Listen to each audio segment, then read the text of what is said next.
Alright, we're back after that long-winded video. I'm still trying to make them 2 to 3 minutes, and I'm going to do it this time. I'll make it.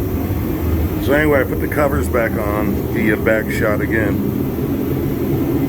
Cleaned up in the mechanical room. So there's the shot. As they say, that's the money shot. The Navions are mounted, and they're ready to be piped. Probably will do the natural gas first. This one I took a guess at. I measured the wall, and I wanted this pipe to fall right on the side of the heater. And pretty much, if I do a shot like this, that's where it's headed. This one I didn't know,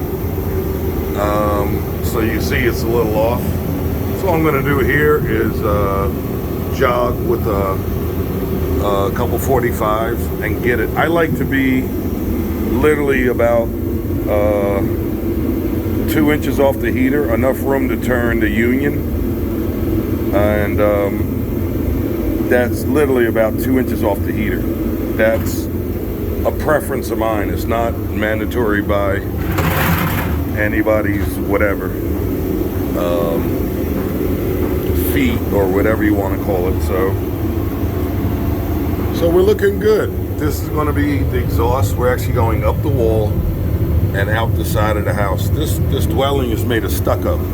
Well, it's wood structure, you can see, but it's covered in almost 1.5 inches of stucco back from the we looked it up, 1920s or 30s. They did stucco really thick. I drove through it before. It's got to be 1.5 inches thick.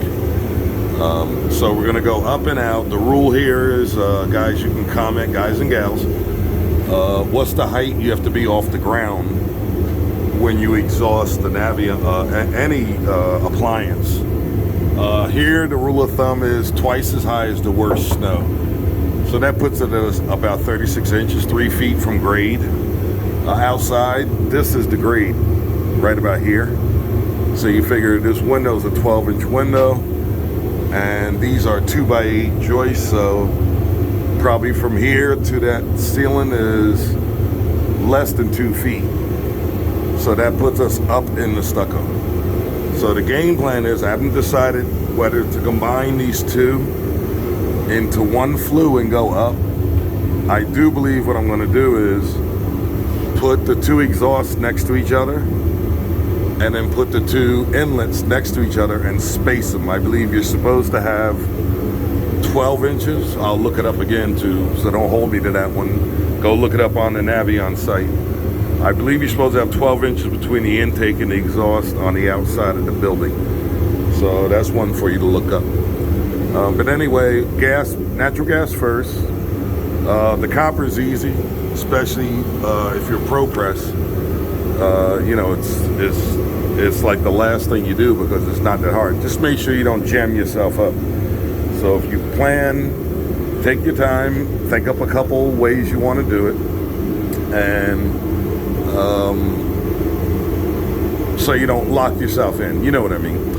I like this change they have here. When they first started doing Navions, both of the intake and exhaust looked like this.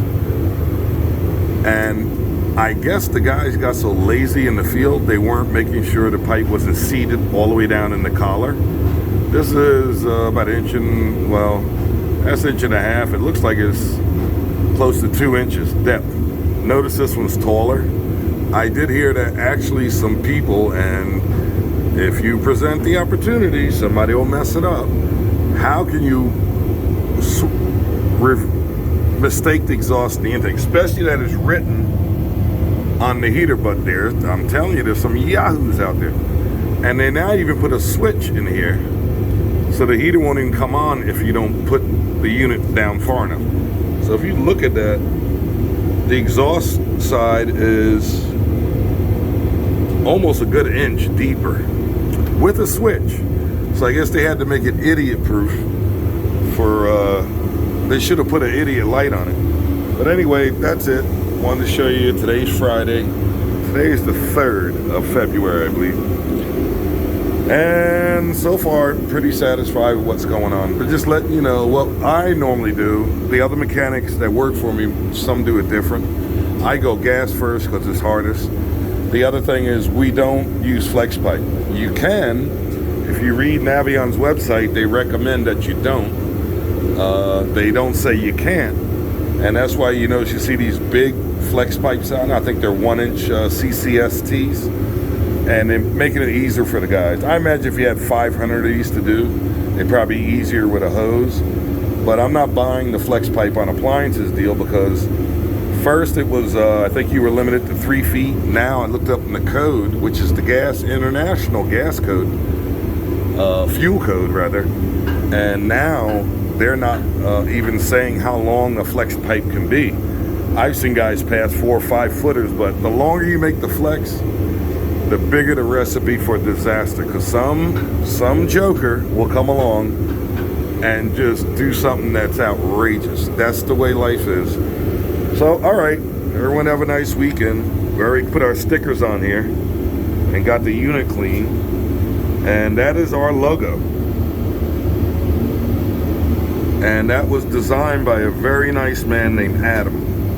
And he actually, me and him had to work out the, it wasn't a trademark, it was something that had to be done legally so that we own this logo. There you go. Have a good weekend. See ya.